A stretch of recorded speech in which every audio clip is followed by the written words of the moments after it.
লাইনে দাঁড়িয়েছি, সবাই রয়েছে। লাইনটা কিরম যাচ্ছে, কি সুন্দর একটা রাজবাড়ি। লাইন যাচ্ছে, কত লাইন, কত মানুষ ঘুরে ঘুরে ঘুরে ঘুরে ঘুরে ঘুরে ঘুরে ঘুরে ঘুরে ঘুরে। হ্যাঁ, এই যে তারামার মন্দিরে উঠতে হবে, পুকুর আছে, বড় পুকুর, এই লাইন দিয়ে যেতে হবে। আবার পরে দেখাবো।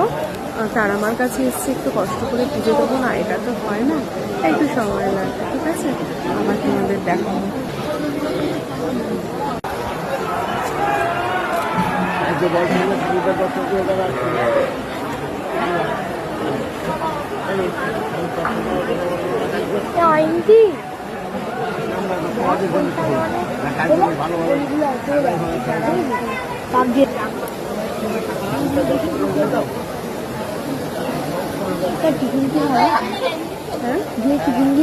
ওটা ভালো করে দিয়ে দিই, তারপরে চিন্তা করছি।